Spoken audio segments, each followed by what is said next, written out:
सुस्वागतम।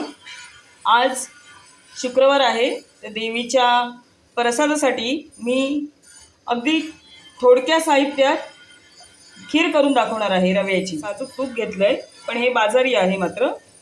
त्यानंतर अगदी थोडा रवा घेतला, 1-3 चमचे रवा असेल, अगदी छोटीशी वाटी आहे। त्यानंतर इकडे मनुका घेतलेले आहेत, बेदाणे म्हणजे, आणि इथे दूध गरम करायला ठेवलेलं आहे। आता मी या खिरीमध्ये अजिबात पाणी वापरणार, ही आवडीनुसार साखर घालायची।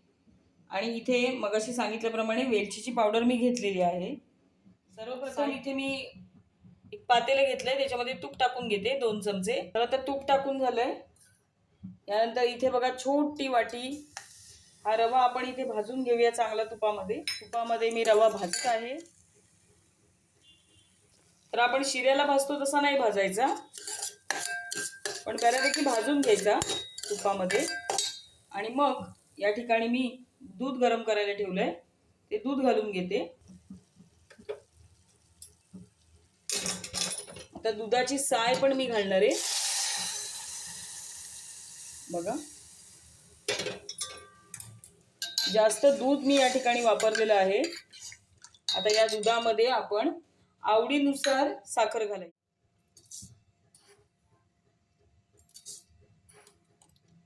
एक 5 ते 6 चमचे छोटे मी साखर घातली। आता बघा ही खीर खूप पातळ दिसते, पण आता थोड्या वेळाने ती अशी घट्ट होत जाईल। जसा रवा शिजेल ना तशी ती घट्ट होईल। आता लागलीच आपण ह्याच्यामध्ये वेलची पावडर घालून घेऊया। 2 वेलच्या होत्या त्या, आणि हे बेदाणे आहेत ते घालून घेऊया। आणि ही चांगली उकळू दे, आणि मग तुम्हाला सर्व करून दाखवते। तर बघा कन्सिस्टन्सी बघा, मगाशी बघा ती कशी होती, पातळ होती अगदी, आणि आता कन्सिस्टन्सी बघा, जसा रवा शिजतो ना तशी ती घट्ट होते ही बघा।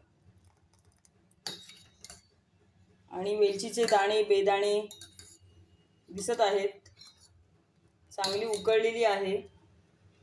तुम्हाला सर्व करून दाखवते। तर ही बघा अशा प्रकारे आपली ही खीर तयार झालेली आहे। कशी वाटली रेसिपी ते तुम्ही कमेंटमध्ये नक्की सांगा। तर अशा पद्धतीने पहा, ही आपली रव्याची खीर या ठिकाणी तयार झालेली आहे। हा व्हिडिओ कसा वाटला हे मला नक्की कमेंट करून सांगा। रव्याची खीर साधी आणि सोपी तुम्ही घरी करून पहा। धन्यवाद।